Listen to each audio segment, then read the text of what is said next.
Really hope they get out and deal with tar strips sooner than later. This is the downfall of driving a small car, is every tar strip feels like it's the end of the world almost. So that kind of sucks. And I don't know if it's because they didn't do a lot of their maintenance last year or what, but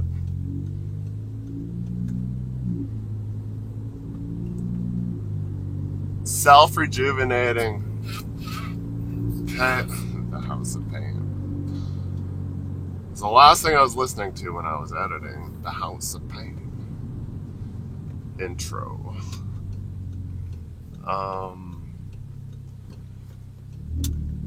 Yeah, Alberta pavement has always been, it's hit and miss.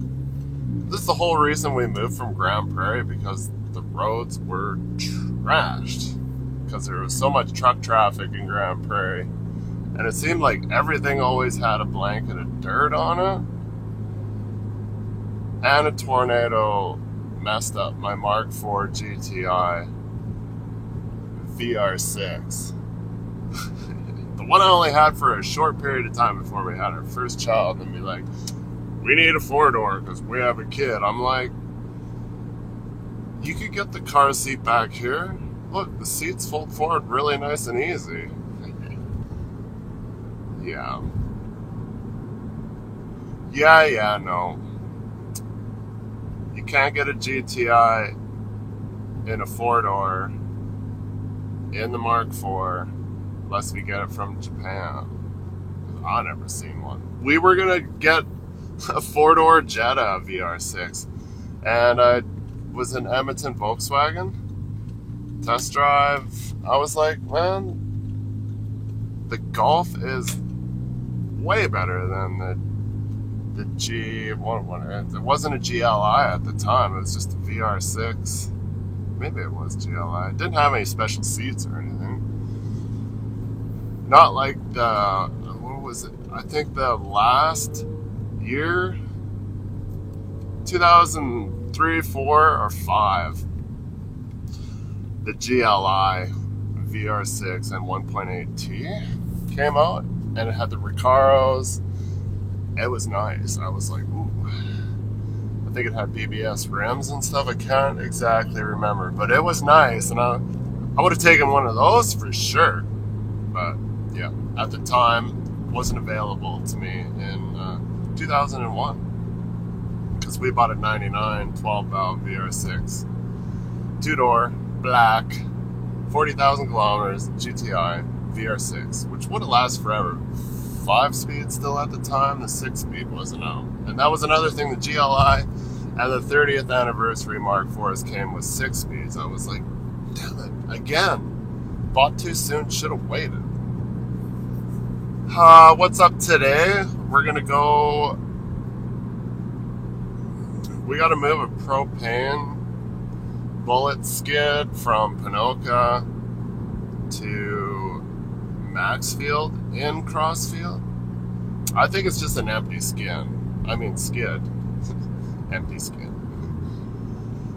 75-footer, bone dry skid, no tank on it. That's why it's going to Maxfield. It will get a tank on it, and that means in the future there's going to be a tank to haul that I don't want to do.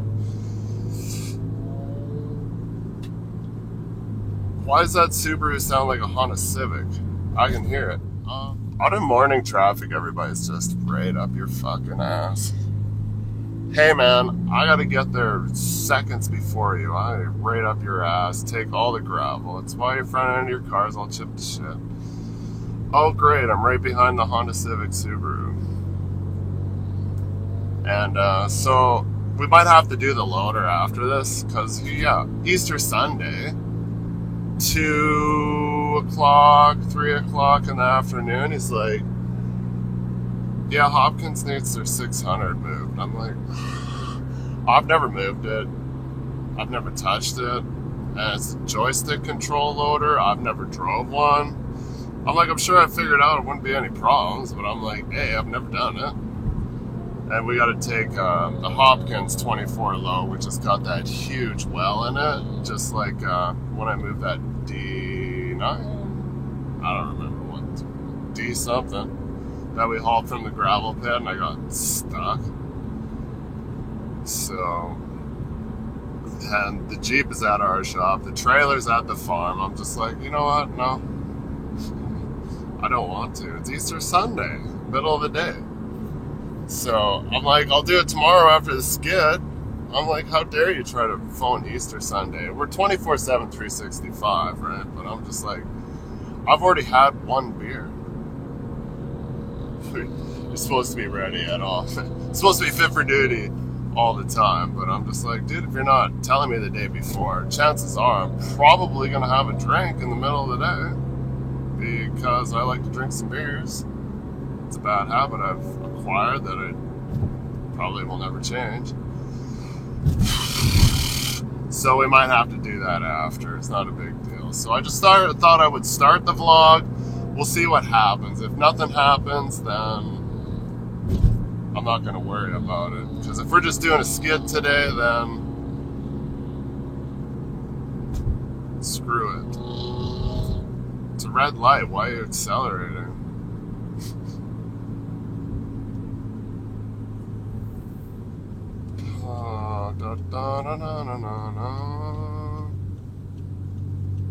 If you're in the right lane, you could get ahead of one or two more cars.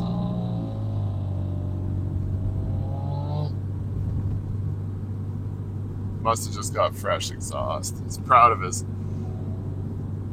You could tell he got equal length headers because it doesn't sound like a Subaru. That's the whole part about Subarus being cool, was they have unequal length exhaust manifolds, and that's what makes it sound like it's half retarded and not really running on all four cylinders. It's a Subaru thing if you're not a Subaru guy.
How much you pay for the new guy?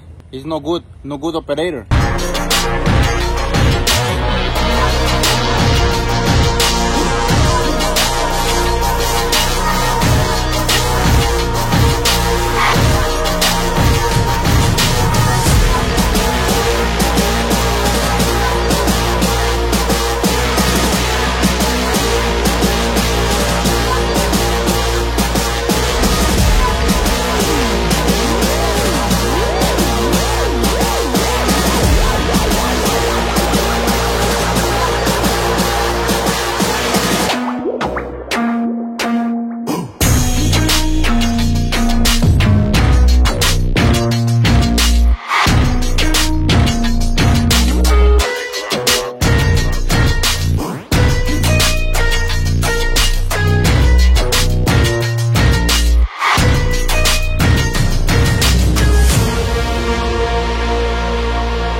Well, it's a small case of nobody knows what's going on, I guess.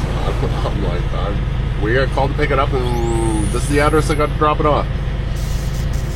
With literally, I don't know if I talked about it in the last videos that I've been here, but I feel like it's not so much Maxfield's fault, or I don't know whose fault it is. Definitely not Maxfield, which is where we are. But you arrive at the front gate, and I'm like, I'm here to drop off a skid. Oh, what kind of skid? Oh, 75-foot skid. Oh. Huh, for who? And they don't know what's coming, what to be expected. Yeah, I'm like, it's for such and such. This is the address, I gotta drop it off. So, and of course it's lunchtime.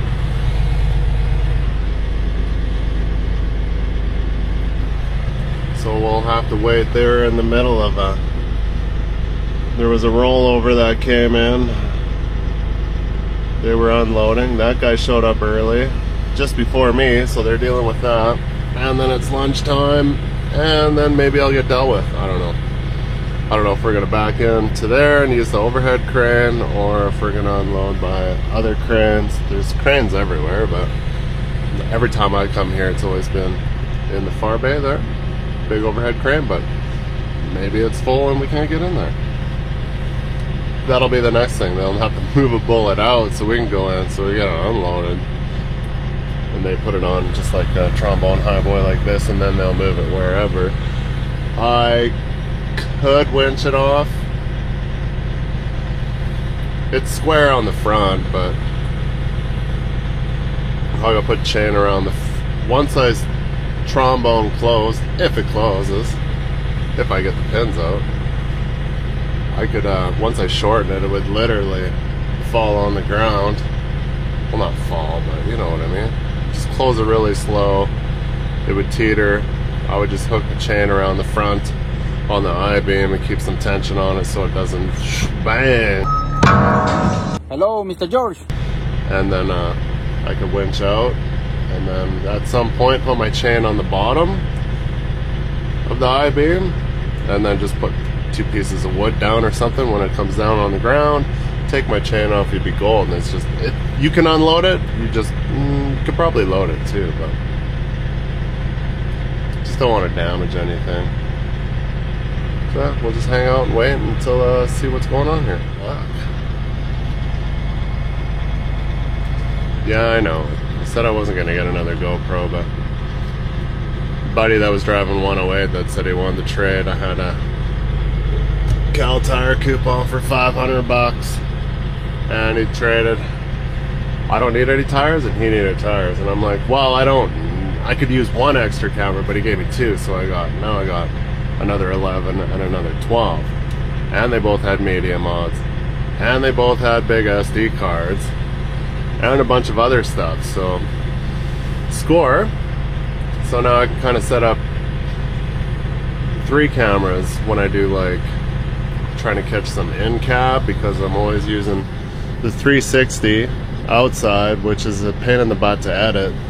It's way easier to have like 3 of these like action cameras. I'm gonna put 1 facing out, we put 1 on that magnet facing me, banging gears and dropping trannies, and 1 on the headache rack so you can see what the action's outside and listen to the D-sign. Now I gotta get another mount. I'm gonna have to get 1 more magnet and 1 more of these DJI clips, and 1 more of those that replaces. They're kind of a bugger for the GoPros, but it's better than screwing them on and off. So yeah, I gotta get some more stuff, because I don't have enough stuff to mount 3 cameras.